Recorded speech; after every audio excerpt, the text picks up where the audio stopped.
Hi, this is Anna Imagination with the Healing Garden, and welcome to Philosophical Coffee. It is early today. I am definitely online early, and I did a whole, I need to not be on so early, and then I'm like, it's recorded. I'll just do it now, and people can sign on later. They'll just watch the recording.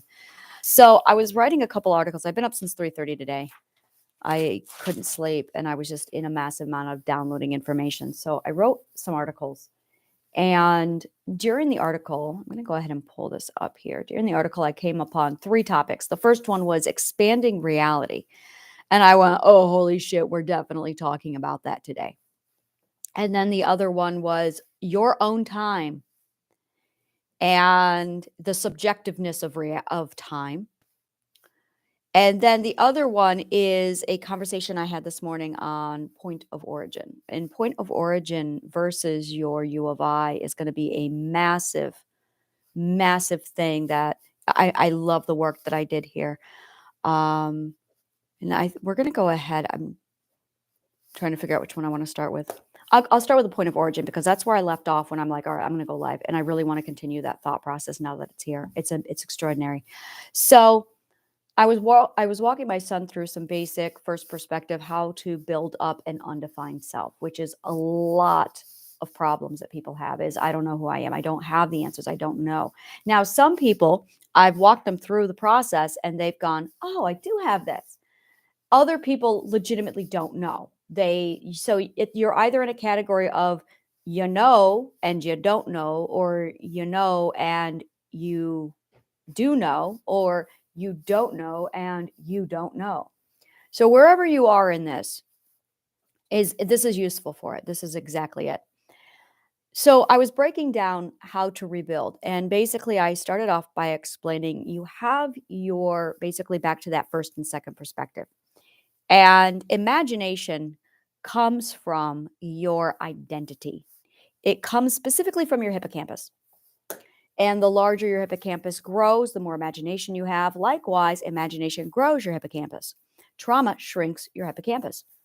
So your imagination is basically your ability to create. Now, you have two functions in your subconscious mind: creation and calculation. That's really, really fucking important. You have your creation and your calculation. Your identity comes from creation. And your subconscious mind, your logical center, actually, let's call it your logic center, is your calculations. Anytime you compute, anytime you add, subtract, do logic, these are all your calculations. Now, your creation is your imagination, your make-believe. This is your ability to paint. This is your ability to color. This is your ability to be an author, literally and metaphorically, becoming an author of your own design, becoming a creator.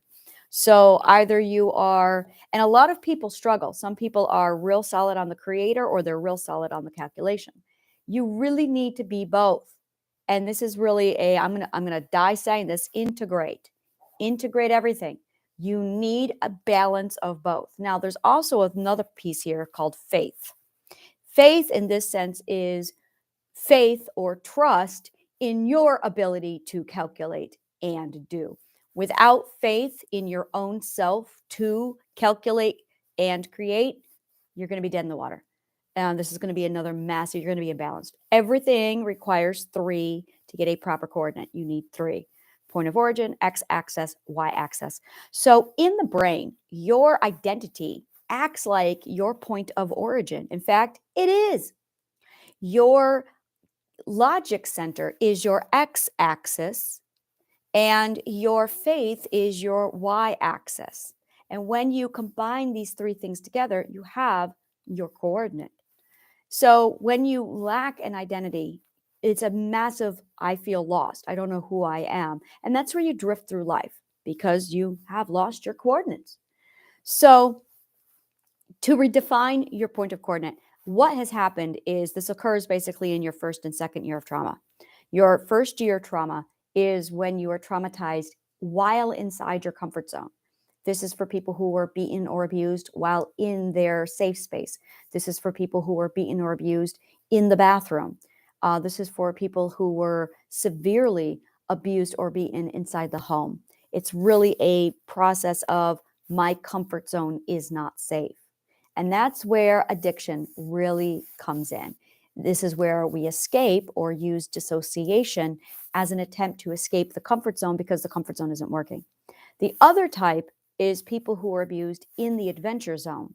Those are people who got in the adventure zone, things turned bad, and they couldn't go back. I am very much well, I was abused in both. I don't know. I'm different. I'm weird. So, yeah, I'm really, yeah, something happened different in my wiring and I don't know why. Haven't figured that out yet. So when you're abused in your adventure zone, you get trapped wherever you are, basically. And if you're abused in your comfort zone, then you stay in your comfort zone. If you're abused in the adventure zone, you stay in the adventure zone. The problem is the adventure zone turns into a fear zone / survival bunker, a foxhole. Meanwhile, if you're in your comfort zone, the comfort zone turns into a prison. So your comfort zone shrinks when you're inside the first perspective in the prison. The problem is you never learn how to comfort yourself. Now, comforting yourself, self-soothing, self-regulation, all of that comes from the first perspective mastery. And what you're looking at is you need to ground yourself. You need to create yourself a nest. And there's 3 ingredients: your joy, what gives you joy, what you love, and what qualities you choose for yourself. Now, the next thing is, who do I want to be? Where do I want to? I have no idea. And this is where I say, choose your role model. This is what it is, the U of I. Choose somebody who you do want to be. And then there's a lot of talk about people going, well, I want to do this, but every time I compare myself to this person, I don't measure up and I go nowhere. The reason why this happens is because you are, instead of using your role model as a role model, the U of I, you are using the role model as your point of origin. That's the problem. When you begin this journey of defining the self, you are putting together 3 coordinates: your point of origin, your x-axis, and your y-axis. Your point of origin is your point of comparison from the point of origin to the x-axis. If you know Euclidean geometry, plane geometry, this is it. You've got your 3 points. You've got your point of origin. You've got your x-axis. Actually, your point of origin is going to be right here. Your point of origin is here. You've got your x-axis, your y-axis, and this is the z-axis. Don't ask about that yet. So you want to compare it to your point of origin. And when you compare it to your point of origin, it's then measuring from your point of origin to your x-axis. Now, your x-axis, this is your x-axis. So point of origin, you're going to measure along your x-axis. You're going to measure your progress. So one day you might be here, the next day you might be here, next day you might be here, and you can measure how far you are. But people will take a role model and put them at the point of origin. And that is where they get discouraged. The role model is supposed to be out here. Now, you do not measure your progress from your point of origin to your role model. You do not measure from where you are to your role model. You want to measure from where you are to your point of origin. This is how you measure your growth. This is it. Point of origin to where you are along the x-axis. Now, you can't just go along the x-axis. Imagine that the x-axis and the y-axis is longitude, latitude. The x-axis just tells you which of the lines you are going, which direction. That's all it is. The x versus the y tells you which direction you're going to be going, which means that when you choose a role model, it's just telling you which direction you're going in. So your point of origin, you're here, and that's your now. Your point of origin is always your moment of now. That's in the moment now that you're in, where you say, I'm going to make a change right now. You have declared your point of origin. And then it's defining where you want to go. If you don't define this, you're going to be all over the place. So you have to define your destination, which is your U of I. That is your role model. So now you've got your point of origin and your heading. That's navigation talk for heading. And you basically are going from your point of origin to your heading. Now, as you go from point A to point B, point of origin over to your heading, you're going to want to measure your progress along the way. And that progress is going to mark, wherever you are in your progress, it's going to mark your x-axis. And that is going to tell you how much you've progressed, how much you've grown. So now you can measure your growth. That's what you want.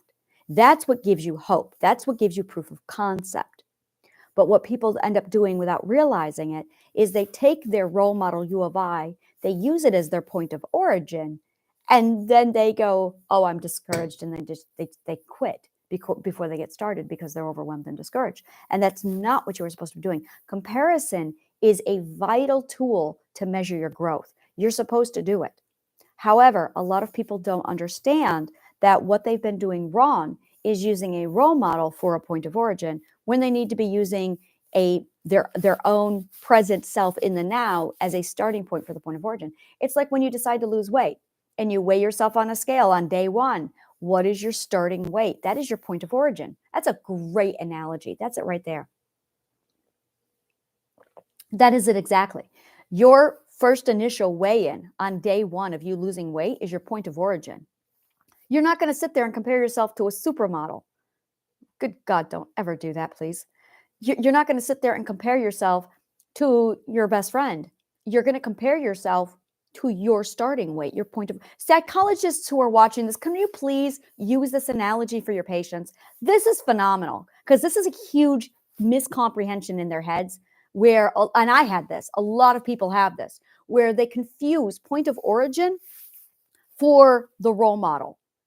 And you need the role model because you need the heading, but then they take the role model and they don't realize that they're using the role model for the point of origin. And it completely discourages them and then they go nowhere. So don't take your future ideal dream weight as your endpoint being also your point of origin. That's what you're doing. Your point of origin needs to be your starting weight, and then you've got your goal weight, which is your heading, your U of I. Now, ideally, if you don't have a role model, ideally you do want your future self. Imagine Harry Potter. You're standing in front of the Mirror of Erised. I love the Mirror of Erised. It's one of my favorite 4 chapters in the series. I don't have favorite books. I have favorite chapters. And the Mirror of Erised is one of them. So I love the Mirror of Erised. And imagine you standing before the Mirror of Erised in book 1. And you are seeing yourself in your future of your ideal dream version of you. That is your role model. Now that's your heading. Now take a look at where you are right now. There's your point of origin. So now, and this is where I use manifestation. Show me the next step. That's what I manifest. Show me the next step. What's the next step? So I have my role model, my heading, and then I have my manifestation. Just show me the next step. Just show me the next step. It is the easiest, most wonderful manifestation because it's so open-minded, it's so vague, and it's just show me the next step. And anything can happen. And I always download at 3 a.m. Always download at 3 a.m. It's always just show me the next step. Just show me what I'm supposed to do next.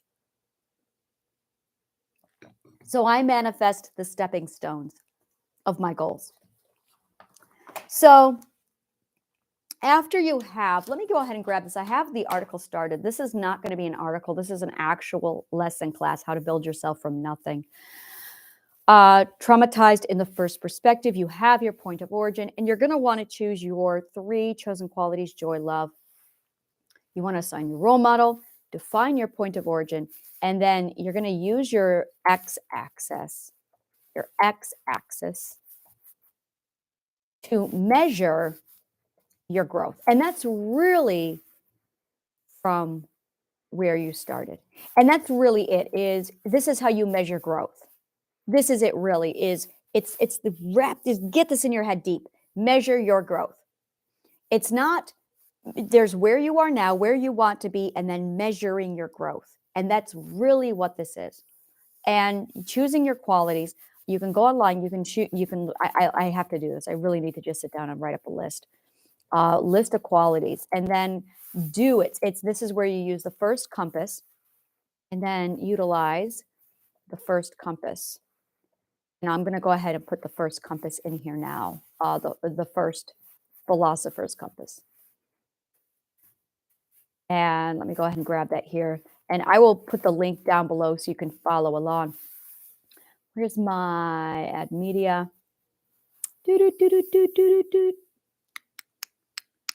Just a minute. I got to make sure I'm grabbing the right one. There it is. Point of origin. All right. So I have, why is that so tiny? I don't want this graph to be this tiny. This is not an acceptable tiny math. All right. I want full size. Oh, that is so much better. There we go. All right. That's so much better. All right. So let me go ahead and publish this and drop the link below so you guys get access to this. So this is how to build yourself from nothing. And this is something that a lot of people really, really struggle with. All right. So now I'm going to hit edit and it's available. How to grow yourself from nothing. There you go. And there's the link. All right. So it's down below. And there you can see how there's the philosopher's compass is there. And it's the beginning, the alpha. It's the I of I. So it's the I want, point of origin. And then you go down. This is really important. This is clockwise. I now know why. I found it in physics yesterday. I found it when I was studying octane geometry, that it's always it's always clockwise or counterclockwise unless otherwise stated. And in this case, I very much state, by the way. So I found out why. I told you a couple days ago. I don't know why, but it has to be. This is why. It's because Euclidean geometry says so. It's apparently it's a law of Euclidean geometry, which really makes it easy for me.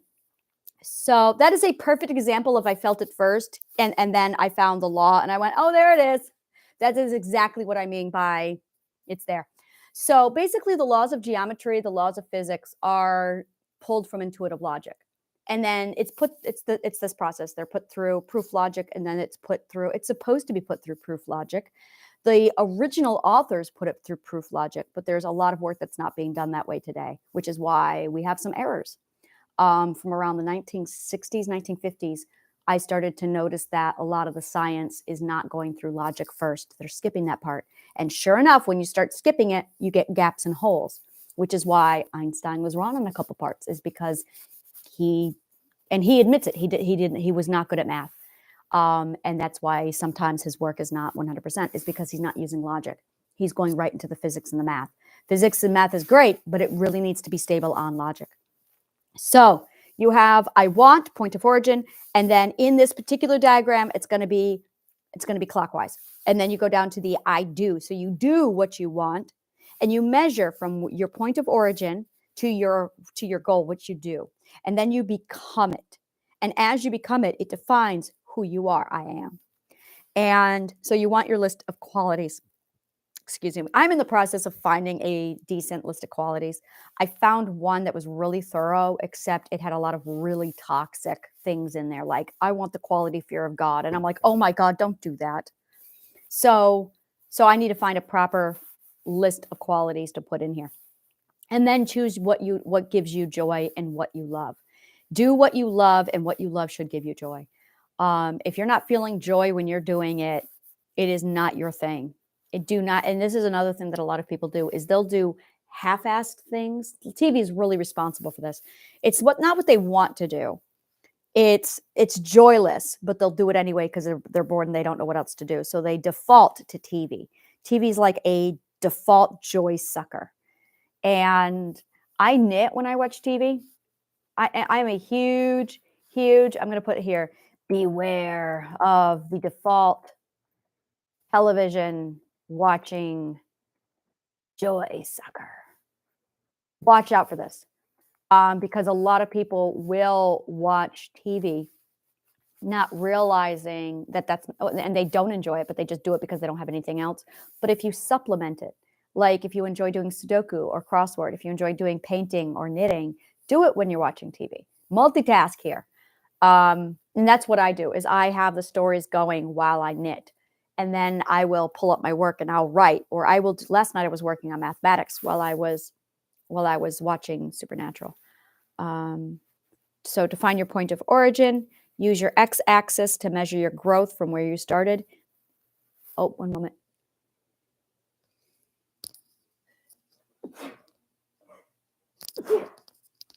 Sorry about that. Excuse me.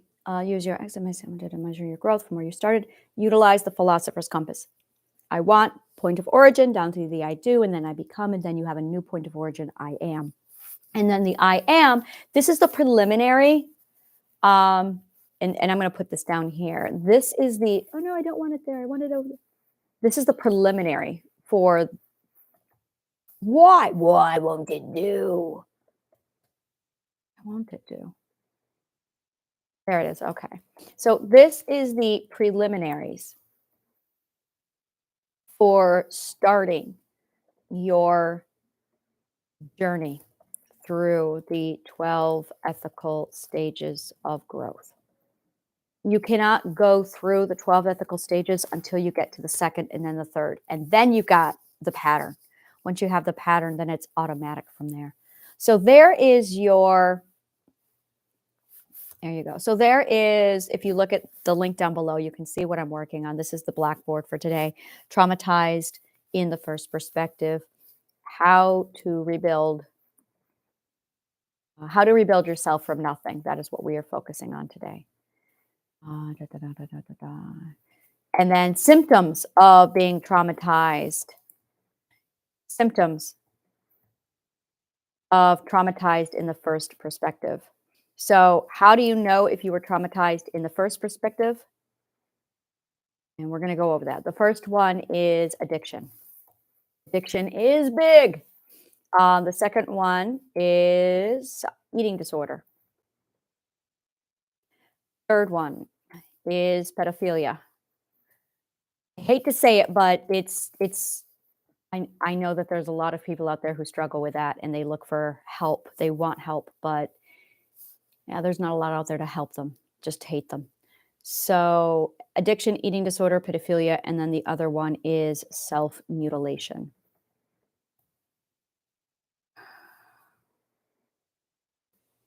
All right. And then, so those are 100%. Serial killers are also in here.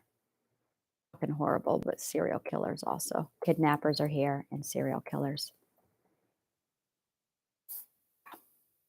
All right. I'm just going to put pedophilia in there as well. Kidnappers, serial killers, and pedophilia. They're also in there as well. And what you're looking at is basically, what's the other thing is feeling trapped in a comfort zone. Struggle with anxiety and stress. That's a big one. If you struggle with anxiety and stress, panic attacks, this is it. Stress and panic, or anxiety and panic attacks is a #1 symptom. Holy shit, that's big. And it's the anxiety, which is the feeling trapped from being trapped in a comfort zone. So to feel trapped in a comfort zone, this is what it is. It's, I want, but I'm afraid, and I lack the courage, which is the first ethic. Here it is. To overcome and face my fear. That is your first perspective right there. It does not get more first perspective than that. That is the first perspective in a nutshell. I want, but I'm afraid, and I lack the courage to overcome and face my fear. That's it. And the reason why you lack the courage is because core belief of the first perspective, I don't believe I can save myself. That is the core belief of the first perspective. That's it right there. Which is why they don't have courage. Which is why they don't face their fears. Is because they lack the belief that they can save themselves. So, yeah. Define Yeah. So define your point of origin, define your role model. So many people use comparison to measure their progress, not realizing that they have just assigned their U of I as their point of origin. So, as an example, I'm going to put here starting weight in weight loss. And then define your role model. That would be equivalent to ideal weight in weight loss. Okay. In psychology, many people not wait assign their ideal weight for their point of origin without realizing it. This causes severe discouragement, and they turn to and discouragement, overwhelm, anxiety, which results in which results in discouragement and another addiction. And in some cases, followed by self loathing. There you go. I cannot tell you enough how much compassion people in the first perspective need, really. Like it is such a big deal. So the cause just okay, so those are other signs is discouragement, overwhelm. Those are another big ones. Um, see here. They struggle with discouragement, self-loathing, and overwhelm. These are all symptoms that, and there it is. Okay. These are all symptoms that the individual is not self regulating for comfort effectively. Most likely because they depend on a caregiver to comfort them for themselves. There you go. And that's what you're dealing with. All right. Because we're back to the I don't believe I can save myself. And the other core belief is I don't believe, wait, it is I cannot comfort myself. Others have to do it for me. It is significant dependence. And as a result, codependency is also a massive reality with codependency. I can spell codependency. Is another massive obstacle with the first perspective. So there you are. That is really a solid. This is what the first perspective looks like. This is inside the mind of the first perspective. So it's going to what joy you have, what love you have, and then choosing the qualities, and then defining your point of origin and defining your role model. Those are it. And then every day setting yourself goals so that you follow the progress of yourself from your point of origin to your role model. And also, there's a lot of self patience. Other tools you're going to need is self patience. I'm going to put this down here. Other tools you will need is self patience, kindness for yourself, compassion, gentle, loving you-ness. Like, seriously, love yourself. Self love is a serious problem with the first perspective. Serious problem. So all of those are a phenomenal, like that's what it looks like. And that's down below. So I'm going to go ahead and let me just take this. I'm going to break off into another article because this is actually a class from how to build yourself from nothing. But what I want to do really is focus on yeah, there's today's videos. I really want to step into something different. I want to step over to expanding your reality and your own time. So I'm going to go ahead and do that. La da da da da da da.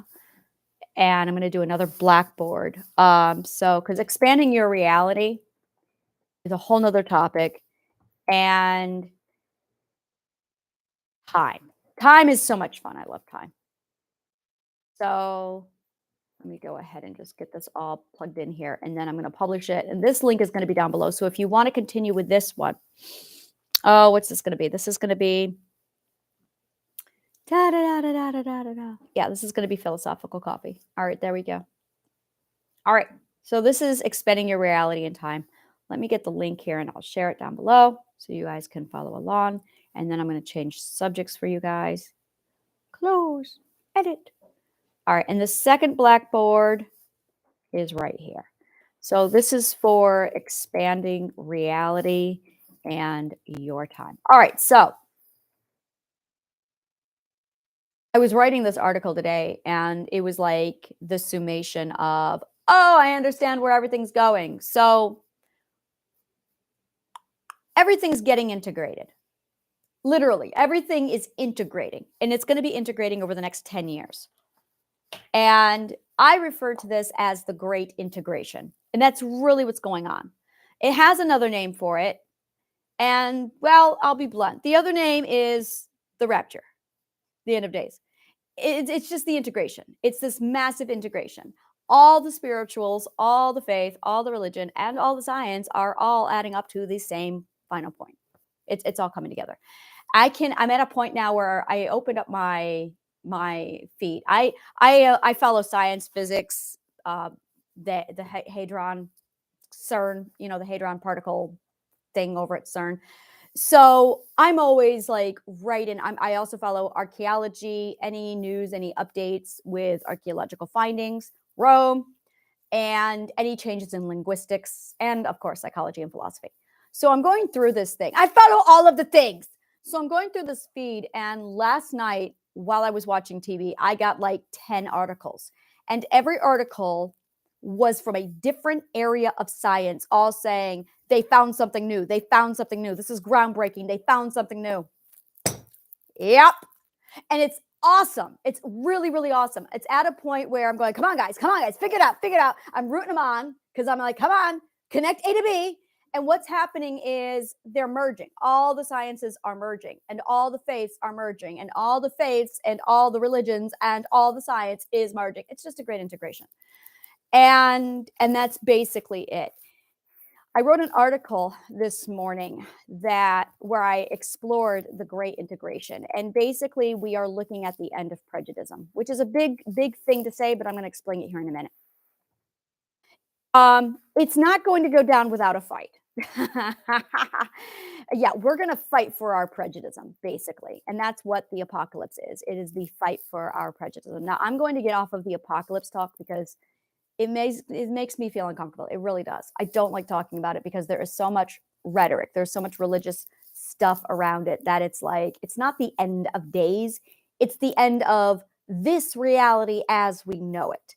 It's what I like to call, it's the end of the delusion, the end of the matrix. Pick any variation. And that's pretty much what it happens is all the lies that were woven by the Roman Empire 2,000 years ago, yeah, they can't sustain time anymore. And there's so many cracks now that it's fucking obvious. And you've got people who are fighting to preserve the delusion, literally. There are people who are fighting to preserve the delusion. There are people who are confused and resisting the obvious. You have people who are doing what I did 30 years ago. Something isn't right. Something is off. and they're starting to poke at it to figure out like something's going on, and something is going on. Yes. Yes, something is going on. And then you've got people who know, and we know. We are aware, we know, and this is not news. And so you're going to see four people in these four different categories. And this is going to be there for the next 10 years. Is people fighting to preserve the delusion, people confused and resisting the obvious, people who are just downright in denial. Like, oh my God, they are in denial. Yeah, so you have people who are, yeah, the resistance. You're going to have the resistance, you're going to have the deniers, and then you're going to have people who are curious and their logic is going to override the quote reality. And then you have people who just know, who've crossed over. I'm going to say crossed over. Crossed over. And that's really it. This is when the matrix is falling. The matrix is falling. The bullshit is over. And that's really it. The big bullshit is over. So what you're saying is this massive integration. And one of the things that I was writing in the article this morning when I was depicting all this and laying it all out was basically expanding reality. And I went, oh, that's got so much juice in it. I got to pull that apart. So expanding reality, we are basically given a box to say, this is reality. And it's this box and everyone in the box. And that's been life forever. It's been life for about the 1600s. Well, no, I would say it's been life since about 300 AD. And 380, yeah, that's a very precise date, isn't it? Yes. 380 is when the Nicene Christianity was declared by Rome, and they said, this is the way it is. And then they went through and they slaughtered everyone who disagreed.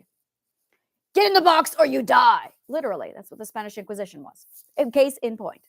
Or that's also what the Christianization of Norway was. That's also what St. Patrick was supposed to do. So there was this big, get in the box or we're going to slaughter you. So everyone got in the box. Or... And then in the case of Ireland, they did their own thing because it's Ireland. That's what we do. Thank you. Compliments of St. Patrick. But everyone else got in the box. Now, you saw this with, basically it was religious suppression.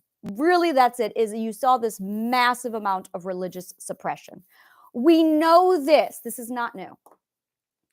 And our society and our governments completely shaped and revolved around the religion. Now, I want to make it very clear that religion is not faith and it is not spirituality. I want to really make that fucking clear, that these are not the same thing. Religion is basically when you want to remind somebody why you do what you do. You create tradition and you create ritual and you create practice. That way you are reminded about the message. But a long time ago, the tradition, the ritual, and the practice continued, and we forgot what the message was. It was still there, but it's not. People, and this is where, because of a lack of imagination, people started to fall into two categories: drone and self-aware. So you are either mindlessly going through the actions. I guarantee you are not watching this movie then. Or you are self-aware and you are following, like you're aware, you're self-aware. So if you're self-aware, that's when you start to be curious. That's when you have imagination. That's when you ask questions. And you cannot be curious, imaginative questions and self-aware and not grow. It's not possible. Growth is 100% incompatible with obedience and being a drone. It's just not compatible. So the drones, the majority of them are second perspectives. The majority of them are second perspectives. The angry ones are third perspectives. The angry drone ones are the third perspectives. The fourth perspectives have found a comfort zone in their law and order, and it's breaking, which is why they are getting aggressive, is because they're losing their comfort zone. And that's really what's happening here, is people are losing their comfort zone. Your second, third, and fourth perspectives are losing their comfort zones. First perspectives find comfort in that second perspective, so it's kind of not affecting them, which is why it is and it isn't. It's affecting them indirectly. Where you're really going to see it is the second, third, and fourth perspectives. The fourth perspectives are losing their law and order. The third perspectives are very angry people. There's passive third, and then there's aggressive thirds. The aggressive thirds are really going to take it to heart. And then you've got your second perspectives who are like cleaning codependently to their religion because that's what it does. Now, once you get curious, imagination, question, you grow. It's just the way the 12 ethics are. You can't be curious and not grow. So when you grow, you actually grow out of religion and you find your own faith and you separate. And I see this so much where this is the evolution of religion, by the way, where you separate religion from faith. You go, well, I love God in Jesus, and the church can go to hell. Well, very good, very good. You're growing. That's when you realize that the church is full of a bunch of arcane bullshit that was passed down from Rome, used to control people, and that it has absolutely nothing to do with actually the message. So now you've separated the tradition, the ritual, the practice from the message. And then there's people who truly fucking are Christians. Really. They're rare, but they really, truly are Christians. And then there's people who follow the Nicene religion. The Nicene religion is what was ordained by Rome, and those are very, very mindless, just obedient following, because it's blasphemy to question. Isn't that interesting? How it's blasphemy to grow. Interesting, right? Highly incompatible. So, and this is where they're in their box. They're in that reality. And then you've got people who they love the message. And I'm right there. I love the message of Buddhism, of Christianity, of Muhammad. I love the messages. They are, in my opinion, pretty much variations of the same message. And I'm very much integrated with all of them are right. And then you've got spirituality. Spirituality breaks off onto a whole different, this is your Holy Spirit side of things. And what I see is once people hit the sixth perspective, they might still really, the religion is really completely separated now. They've moved into the spiritual aspect where it's a very intimate relationship. Wait till you get to the eighth perspective. Oh, you wait. Where it's a very intimate relationship, and it's okay. I've taken in the Holy Spirit. It's a process. And that's where God speaks to you. That's where you get messages from God. And that's where you basically talk to the universe. This is where I spoke a lot with the universe is talking to me. Other people refer to it as the Holy Spirit. Other persons refer to it as I'm getting messages from God. I am a firm believer that Joseph Smith of the Mormon religion had this experience. He was sixth, seventh perspective. And that's why he was basically metaphysical transformation. That's where he was. So sixth perspective is when you begin the metaphysical transformation, and it lasts until the 10th perspective. The sixth to the 10th perspective. The more aligned to the vortex, that sixth perspective talk. Let me translate that over to common perspective. Physics. The more you are aligned with the electromagnetic field of the planet or your personal truth, the more you're going to be fine. But if you resist it, it's going to hurt. So there's people who vary. And this is where we have the terminology schizophrenia. This is where a lot of people are diagnosed with schizophrenia when in fact they're just in metaphysical transformation. Now, one of the key signatures of schizophrenia is delusions and an inability to determine reality. Yep. So we're going to talk about that. Reality. So I was reading an article last night, and basically some groundbreaking news came down from science, neuroscience. Imagination comes from the hippocampus. Let's talk about the hippocampus. The hippocampus is the part of the brain. It's about the size of a walnut. It shrinks with trauma. It grows with education. And it's where imagination comes from. And at the sixth perspective, it grows so big that it becomes a satellite that hooks up to the electromagnetic field on the planet. And now you feel physics. Bottom line, you feel physics. You feel physics. You're going to feel math. Your intuitive logic, which common perspective calls intuition or your gut instinct, your intuitive logic that is what philosophers call it, is you feeling math. It is not the first time you feel math. Your circadian rhythm, that's you feeling math. The whole, I didn't even set my alarm, but I'm waking up at like 5 minutes before my alarm goes off. Wow, well, that's you feeling math. That is literally your circadian rhythm. That is your intuitive logic. You feel math. You feel physics. You feel this around 2 years old. Now, you're supposed, if you are developed properly, you're supposed to feel the intuitive logic so good that fear doesn't exist. But trauma happens, people interfere with our development, so the intuitive logic gets stunted and fear takes over. If we were parented properly, then fear would never develop and the intuitive logic would take over. So it's literally a competition between your intuitive logic and your fear system, which is why we say always trust your gut. Always trust your gut, because your gut is composed, according to philosophers, is composed of physics, math, and logic. 100%. So, corresponding with that, if we play it all out, now you get smart, you get educated, and at the sixth perspective, your hippocampus finally gets so big that it hooks up to the electromagnetic field of the planet, EMF. And did I mention that scientists proved imagination comes from your hippocampus? So your imagination is going to explode with the sixth perspective. It's going to like go crazy. Oh, and it does. Your imagination, and this is what my current physics work is. So this is me finally, like, this is in the background, this is all the physics that I'm working on. So we're batteries, and emotional energy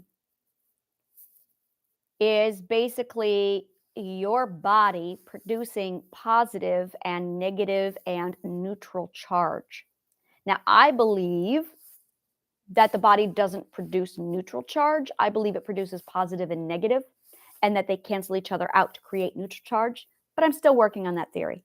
Now, I also know, because intuitive logic says so, and my intuitive logic is really fucking sharp, that when you have a surplus of positive, you end up with abundance mindset, and you end up with scarcity mindset if it's a negatively charged mindset.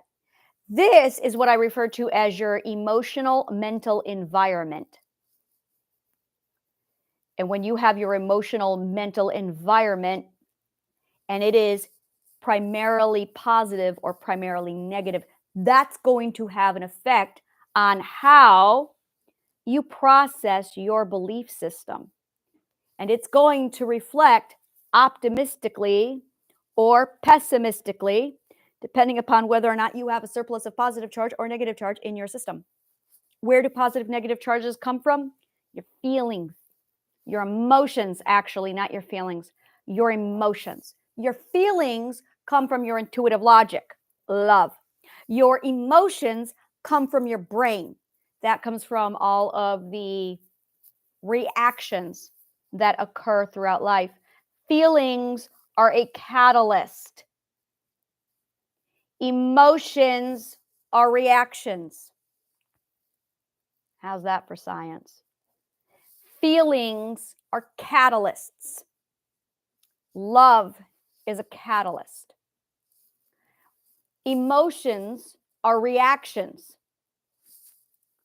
So when I say that there's an emotion, I am specifically referring to a reaction that is being produced from a primary catalyst, usually your cognitive core processing, which is where all your emotions come from. Your cognitive core processing is the process that your perspectives are made. Cognitive core processing is the processing of data, specifically your past, point of origin, your present, x-axis and your future y-axis. And that produces your imagination.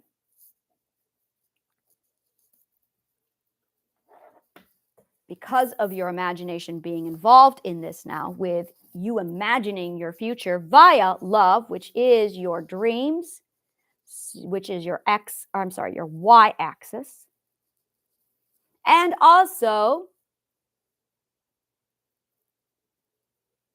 no, that's all I got. It is your x-axis, your y-axis. So your imagination is your y-axis.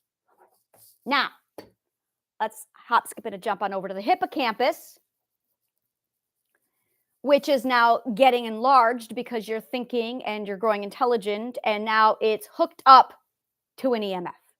So we are going to hook up your hippocampus, your y-axis, the thing that produces imagination, into an EMF. And by the way, you are positively and negatively charged off of your feelings. So yeah, that is going to make your ability to perceive reality go nuts.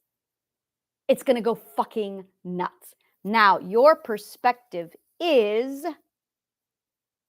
your y-axis is, and your imagination is your future heading. Really fucking important. It is the future self. It gives you a destination so that you know where you are going. Now, let's hop, skip, and a jump on over to time. You got your Big Bang over here, and you've got your ray, whoosh, and your ray. We are traveling along the ray of the Big Bang. That's it. We're traveling along the ray of the Big Bang. I was watching this really awesome astronomy video the other day where it shows our galaxy, and it's like, this is what we think it is, and it's the sun and all of the planets circling, and they're like, no, this is what it really is. And you see the sun catapulting through space, and it's dragging all like, and you see this giant spiral, which I believe is why we have the Fibonacci sequence and spiral dynamics. And this is why, is because we are being catapulted through space as we're all racing around the planet sun, or the sun, trying to keep up. And this one person commented, where are we going? You don't know. Away from the Big Bang. I love the planetarium. Like, I'm in New York City. The planetarium is like my favorite place in New York City. Okay, Central Park, planetarium. The planetarium is my happy place. I love the planetarium. If you watch the movie Men in Black, there is a scene where Will Smith is sitting in front of this big building, and behind him is this giant glass room with this huge ball. That ball is the planetarium in New York City. And inside that ball is this is your universe and this is everything. And it's basically a Neil deGrasse Tyson film that's breaking down space. I have seen that movie like 30 times. So go watch it. It's awesome. So apparently there's people who are not aware of this. So breaking down what I watched in that video like 30 times, you have the Big Bang, and we're basically being propelled forward away from the Big Bang. And it's a ray, and we are traveling in the ray, and we're going away from the Big Bang in this spirally, hurtling through space. Now, this is where time comes into place. Time is just the calculated measurements along the ray measured off of the Big Bang. That's it. Your point of origin is the Big Bang. And a dimension is just the slot off of the coordinates of the y-axis. It's just the x-axis. So the dimension is just the x-axis. That's it. That's literally just it. is you've got the Big Bang and then you've got your dimension. So past dimensions is just, okay, well, present dimension is the one we're in now, which actually, if you take out the Big Bang and you look at the whole graph, you can go, we are here, right there. There's our coordinates right there. That's now. Past is all the dimensions prior to point X. We're going to call it point X. So point of origin is the Big Bang. Point of X is now. Everything between point of origin and X is the past. Everything from from X on is the future. That's it. So it actually means future dimensions. In fact, if you write in future dimensions on any document, it will want to condense it down to just saying the future. The future is abbreviated for future dimensions. The past is abbreviated for past dimensions.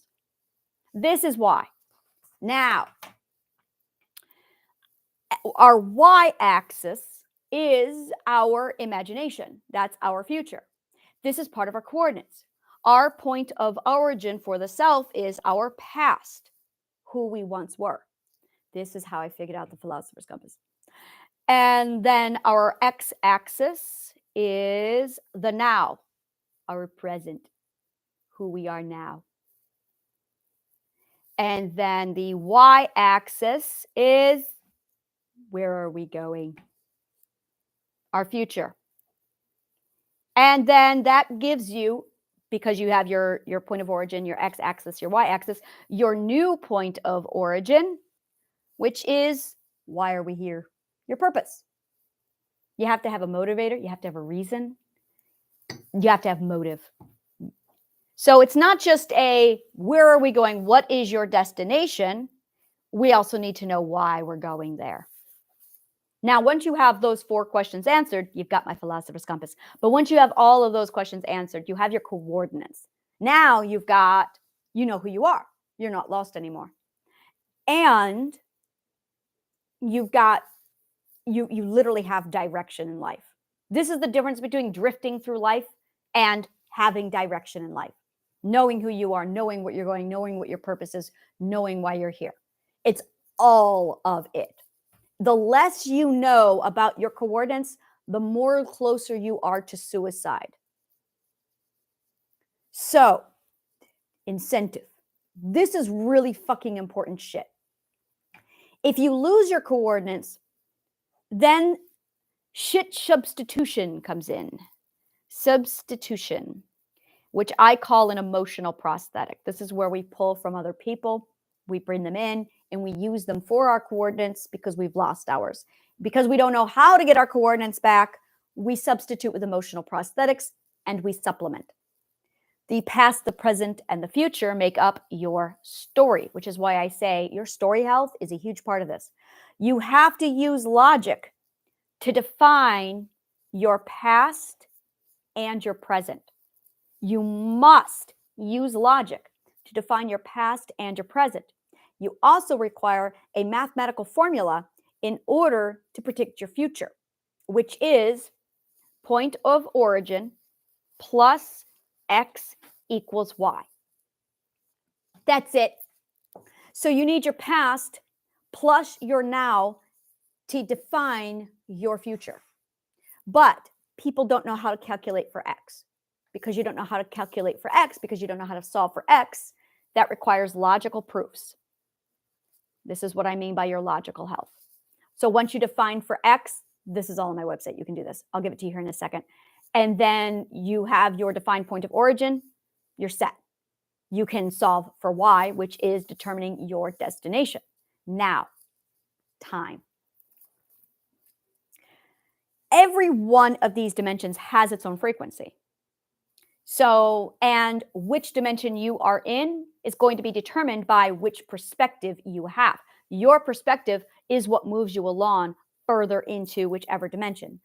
There are 3 dimensions. There's location, which is planet Earth.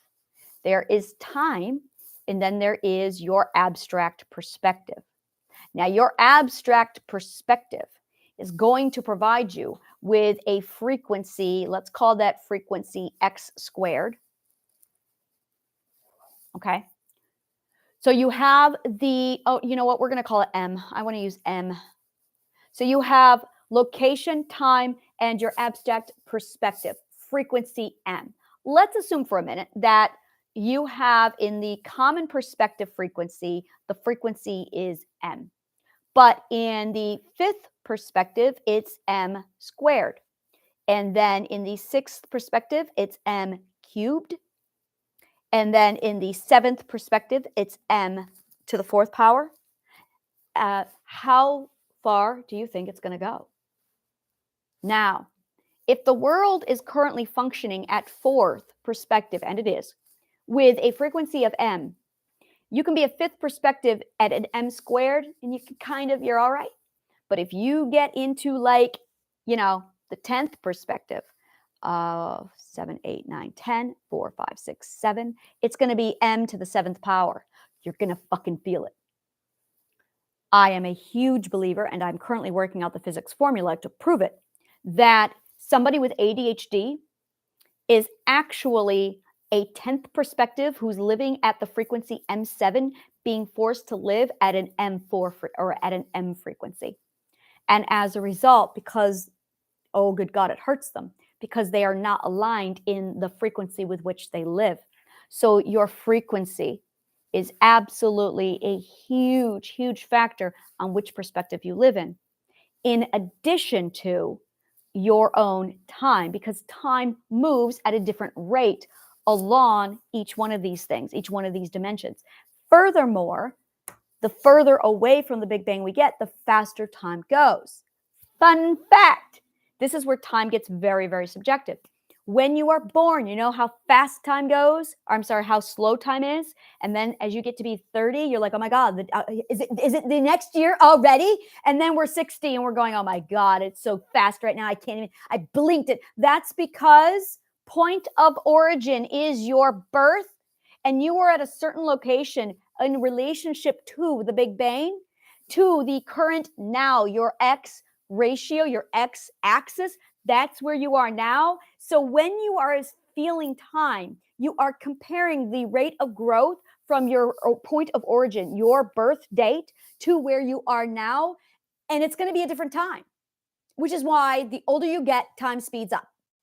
That's why. So time is subjective. Time is 100% subjective. People are accusing us of having a shorter attention span. Well, that's like saying you've got the wrong shoe for the foot. Or you've got the wrong foot. Yeah, your foot is the wrong size for the shoe. That is exactly what that is. We are not experiencing a shorter attention span. The rest of the world is off from our frequency, and it's not adjusted yet. That's one of the things that's going to be crumbling when the matrix falls, is a shift in the frequency where the fourth perspective frequency is obsolete because it's now in the past. The fourth perspective frequency is obsolete. It's in the past. And we're going to be forced to live and function at a higher frequency. But there's a lot of suppression happening. There is the suppression, and then there's the resistance to the change, and then there's the people who are downright just embracing it. Now, if you embrace it, you're fine. You're fine. But if you are suppressing it or resisting it, you're going to be in pain, because we have moved outside of that frequency and almost no one is in that frequency anymore. We're going to see the shift when we see a massive passing of the fourth perspectives, when the baby boomers pass.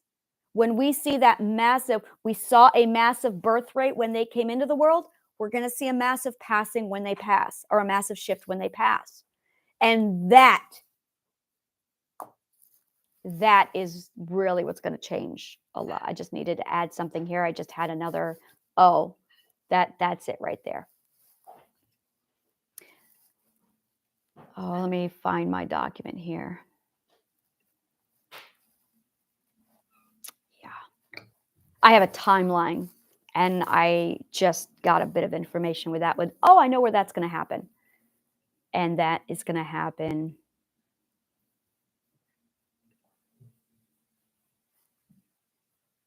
right there. with the second shift.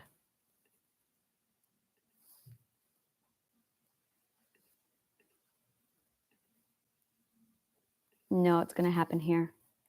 Stage 3. Oh.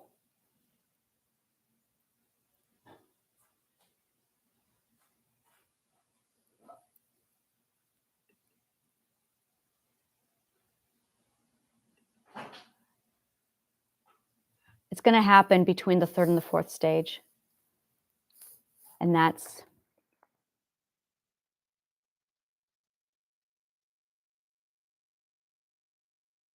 is when the majority of the population is going to shift from 4th perspective to 6th perspective.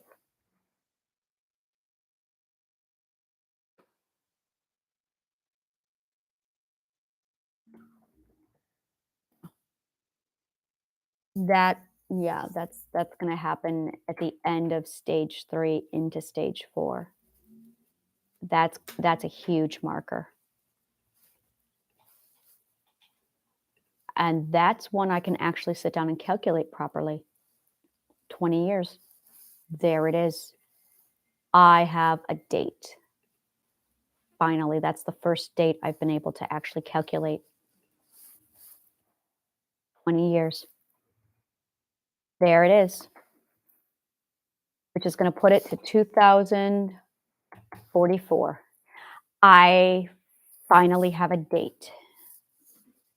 I have a timeline where I've written out a lot of what I see, and it's not publicly available. It's private, specifically for my exclusive members. And it's the timeline of everything I see. And with that information, it's like, oh, there you go. And that's going to be a catalyst for one of the massive shifts that occurs, because oh my God, good God, there's going to be a massive energy shift, because the majority of the planet is going to go from foundationals over to cultivators and visionaries overnight.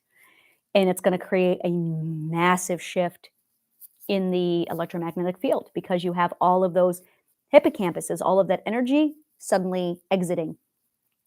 And that's going to cause a massive, massive shift. So yeah, 20 years, which is coinciding with what I saw with the garden, which is why I have a 20-year plan, is because, okay, this is how to get through the next 20 years. That's what the garden is. It's literally a how to survive the next 20-year plan. That's what it is. From healing all the way over to the transformation, and how to stay calm in this time of chaos, because the next 20 years is going to be fucking brutal. So it always gets healing, always gets worse before it gets better. And we are healing as a planet. So when you look at time and how it functions, how it works, it's all absolutely in comparison to, basically, it's subjective. Time is subjective. Time is very much subjective. So now flipping this back over to expanding your reality, we are in this mindset where we're locked into, oh no, this can't be, this is my reality, this is my defined reality, this is what my reality is. And the problem with what reality is, and this is really it, is it comes down to what we have defined as reality and truth. Truth is not going to be a problem.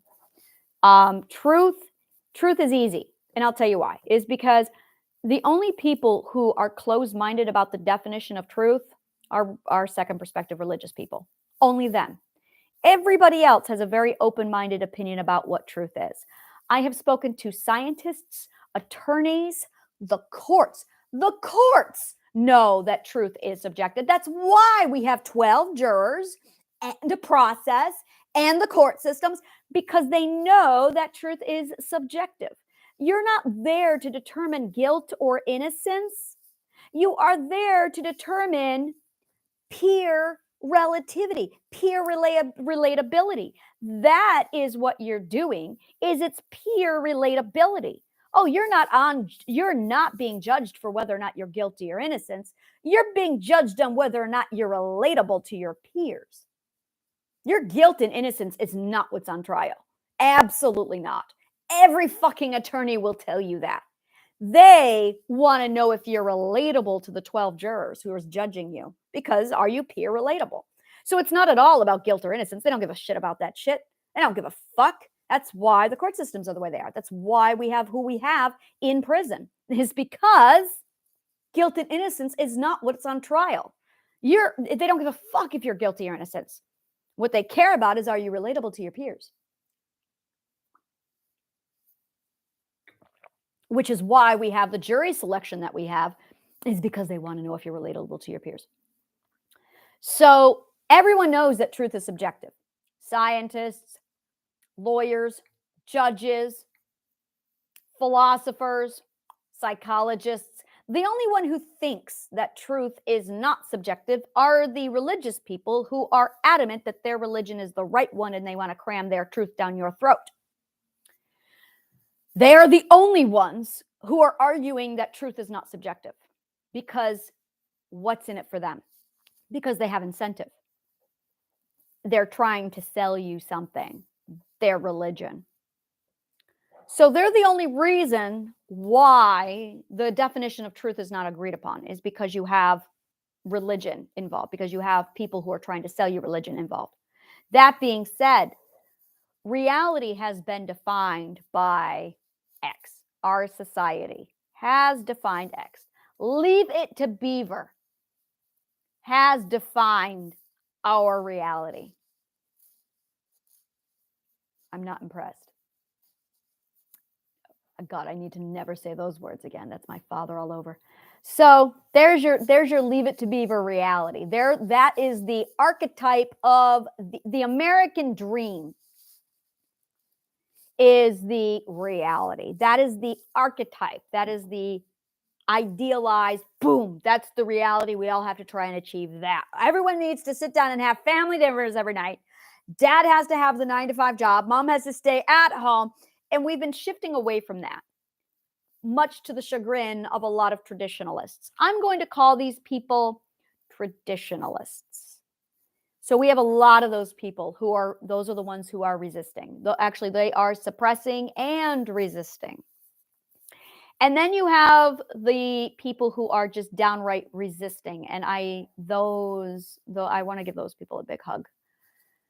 Those are people who are scared of the abstract. Bottom line, they are afraid of the abstract, because they don't know what is in store. They have no idea. We're changing the rules, we're changing the game, and now it's an unknown. First perspectives. Anyone who is a first perspective is going to struggle with this. Anyone who has any trauma over the first perspective is going to struggle with this. They are going to resist it because they have a fear of the unknown. They already don't know who they are. They already are lost. And now we're going to change reality? Oh my God. I absolutely can understand their fear, which is why I have the garden of, okay, let's talk about the first perspective. Let's get you defined. Let's figure this shit out. That way, as this change and shift happens, it's going to be okay. It's absolutely going to be okay. So there is this very clearly defined, this is the playground of the abstract. This is as far as you're allowed into it. Any further, and you must be insane. Insanity is unknown or undefined logic, or illogical. Specifically, unknown logic. That's all it is. A logical system is subjective and is privileged information only to the holder. And every one of us has it. Every one of us has our own. Oh, I'm still writing this down because this is where I get really right down into it. Every one of us has our own logical truth and logical comprehension. This is privileged information. And this is really what the problem is. This is highly privileged information. You don't get access to my logical line. Actually, yeah, you do. I flaunt it and I throw it out all over the. I have been vomiting my logical line since 2015. My logical line is all over the place. My thing, all I do is dissect the logical line. And this is what I have discovered. Everyone has their own. You have your own. A logical line is composed of every single data point of your life. If you were to sit down with an analyst, that's a lot of fucking data. And every minute minute, because I want to write the words minute and minute next to each other in a sentence. Every minute minute is a data point that gets registered into your logical line. Every one of them, without exception. It is not possible to transfer your information over to anybody else. It is too much. It is too vast. To be blunt, mine comes pretty damn close. I only had to record everything from birth up to 2015, and then I blogged and documented everything. And even then, it's not possible. It is not possible to transfer the entirety of your logical line over to another human being. Therefore, you are the only expert and authority on you. You're the only one. There is no one else who can come along and give you advice. Welcome to autonomy. And that's it right there in a nutshell. This is what is the core of autonomy, is absolutely this right here. This understanding and this comprehension of how much this very much influences your decisions, who you are, your coordinates, where you're going, what your purpose is in life. It's a lot to figure out. It's overwhelming. And if you're stuck in the first perspective, oh yeah, I can understand where you're going to be like, oh my God, where do I start? It's a lot. And no one has organized this shit for you. Well, until now. So really wrapping your head around the abstract of what we're dealing with here. And this is really the big weight of this. This is the topic. This is the subject. What are we really dealing with here? What are we really dissecting? What is the problem? Everyone's asking the question, what's wrong with the world today? It blows my mind away, because had we all been educated, we would know that education is the problem and it would not be a mystery. Education is what's wrong with the world today. Because if you were educated, then everyone would know the answer. Logic. Education is the problem. Because once you start getting the information and the knowledge, the fear of the unknown that's driving every single person on this planet goes away. And that's really, really, really it at the core. Is the more you know. God, every time I hear that, I just hear Reading Rainbow in my head. I am such an 80s child. Every time I hear the words, the more you know, all I hear is Geordi from Star Trek going, reading rainbow. And I'm just like, yes. So the more you know, truly, the more the fear of the unknown goes away. The more that fear goes away, the more you're okay. The more you've defined. I've said this so many times. I said it to my daughter the other night. Actually, last night, I said to her, fear of the unknown is just an undefined self. And she did the whole 16-year-old. What does that mean? Undefined self, fear of the unknown. I said, all right, let's break it down. You're afraid of the dark. Yes. Why? I love you, Lizzie. And she said, monsters in the dark. Yeah. Let's go over that. Do you think you can defeat those monsters? No.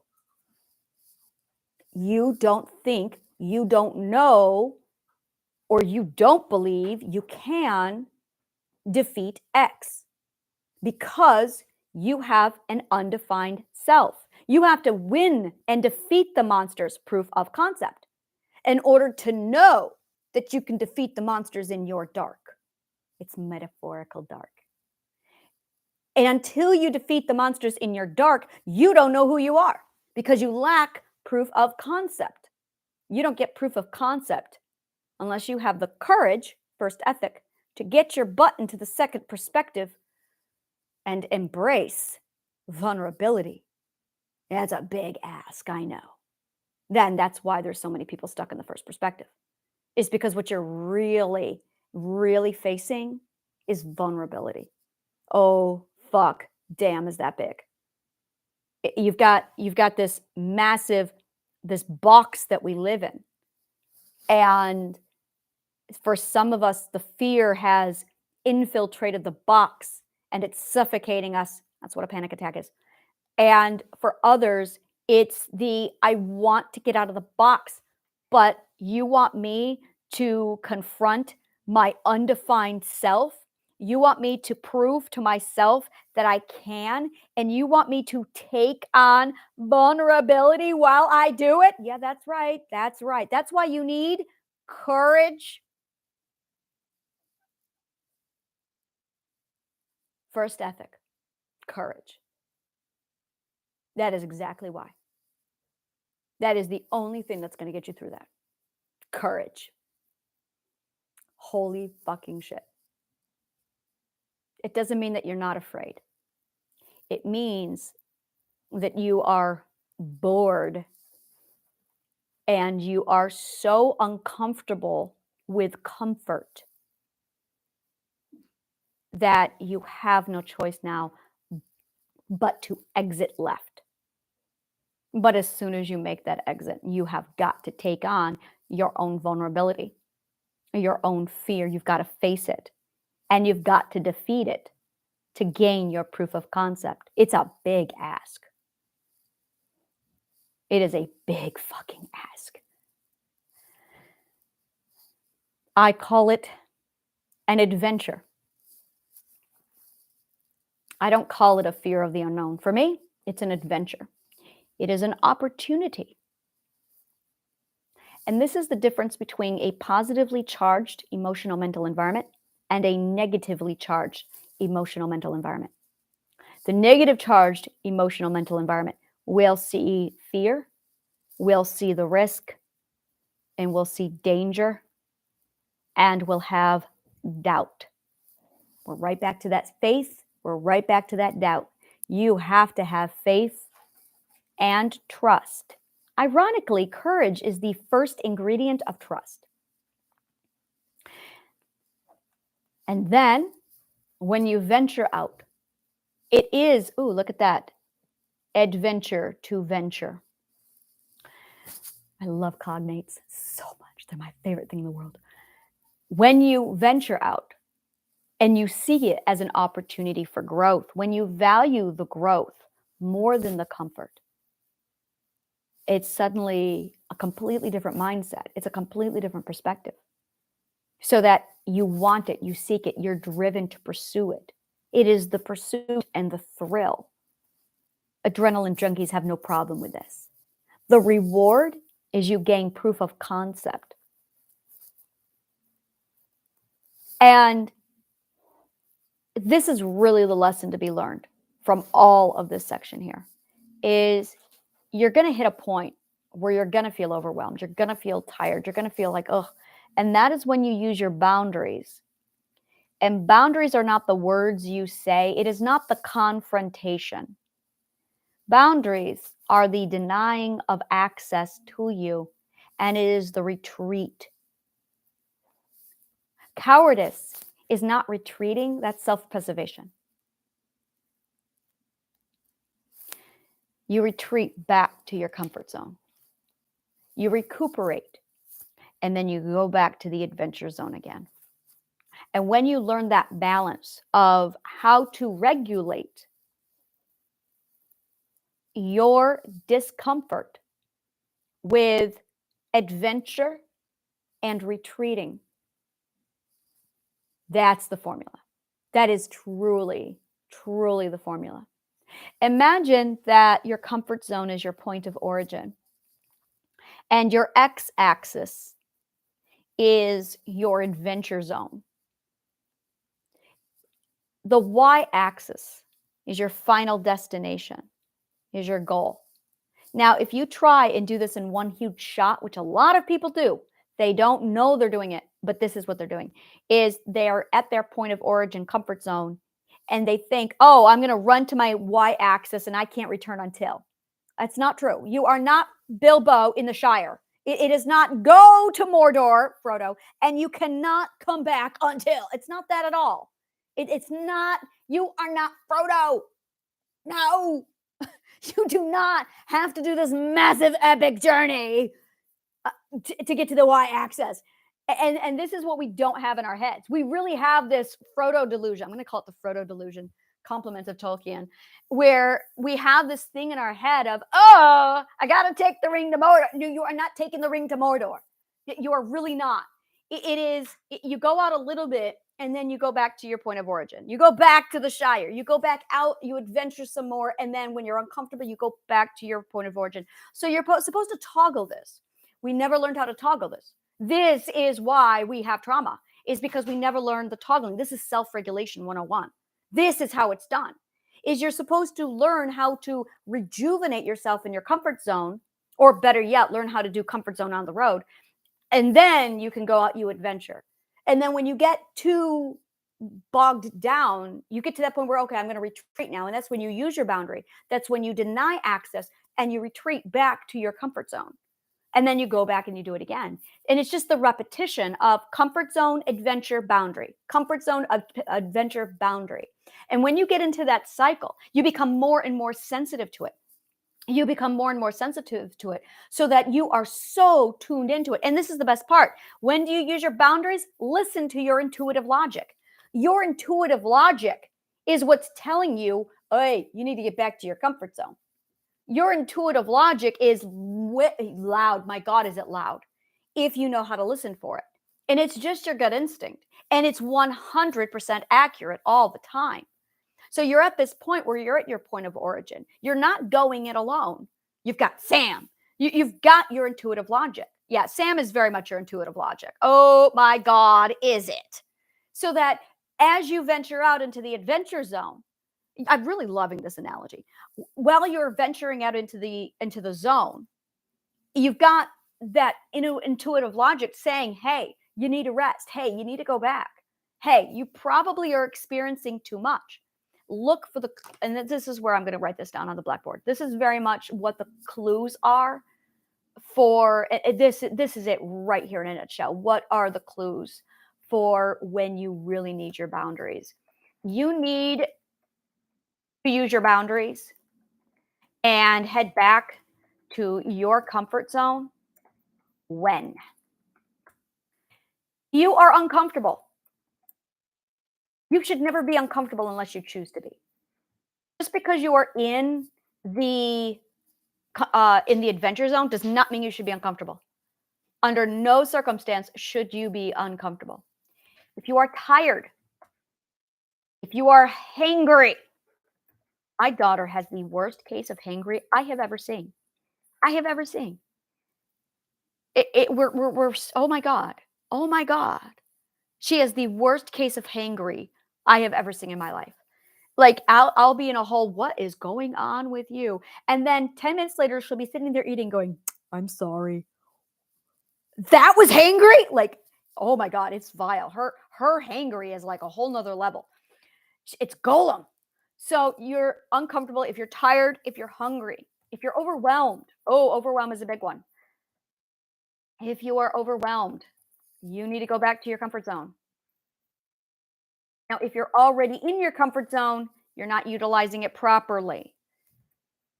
That's another big thing that, well, I feel all those things and I'm already in my comfort zone. Then you're not doing comfort zone proper. Comfort zone proper is when you're joy and you're literally grounding yourself and you're energizing. That's it. And grounding and energizing. And you energize with joy. That is the only emotion that does it. There is no other emotion that can energize you. Joy is the only emotion that energizes you. And grounding is doing what you love. That grounds you. Grounding defines you. It defines the self. And the self is defined by what we love, by our hobbies.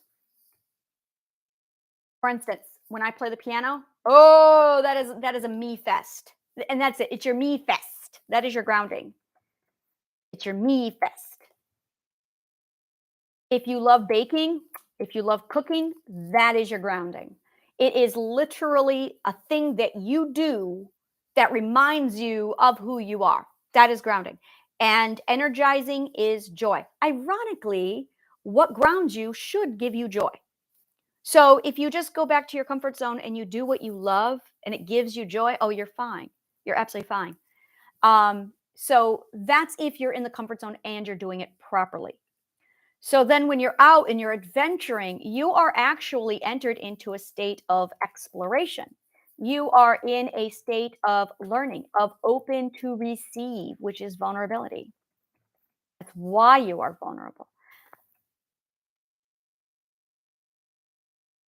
And then when you're out there exploring, learning, you're exercising curiosity. That's what you're doing out there. You're exercising curiosity. You're collecting data and or information. It's very much exploring. And then when you get to that point of boundaries where, okay, I'm overwhelmed, I'm ready to go back, that is where you're uncomfortable, you're tired, you're hungry, you're overwhelmed. You are no longer able to learn or listen. If you are at that point where you can't listen, if you stop, if you shut down, that's a big one for ADHD people. If you shut down mentally and you suddenly can't process and it's just like noise, that's boundary. Get your butt back to the boundary. That's it right there. That is it. That is that gorgeous point of, oh, that's why. Is because you've hit that point of overwhelm. You've hit that point where you can't process anymore and you're officially done. That is when your second perspective learning has shut down and you need to go back to comfort zone to recharge. And once you get really good at that, and this is practicing, it's a skill. The more you practice toggling back and forth between comfort zone, adventuring, comfort zone, adventuring. Oh, I need to use my boundary. And remember, boundary is not telling people what your rules are. That's nothing. Boundary is I need to deny access and cut people off. What is the phrase that's going around on the internet today? It's so wonderful. I've had enough people for today. I've peopled enough today. That is exactly it. That is an actual boundary. That is like, you know what? I'm all peopled out. They have a saying in Germany, in German. I don't speak German. So the English translation is, I have been visited enough today. And it's literally the thing to say. It's a very polite way of saying, go home. And that's it. But if you are out, maybe you need to be the one that goes home. And that's really it. We're not moderating. This is it. We are not moderating our intake. Ooh, that is it right there. We are not moderating our intake.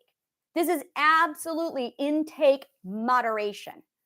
That is it right there. Where do I put this? I want to put this right in here something because this is it is we are not moderating our intake efficiently.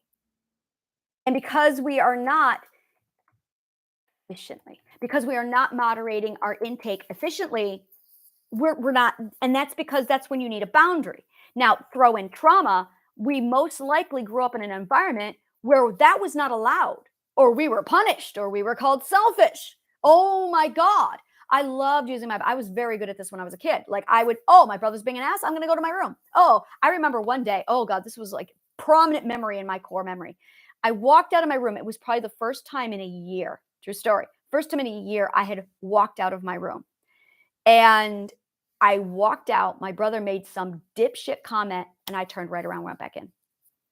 And that is a boundary. I didn't say a word to him.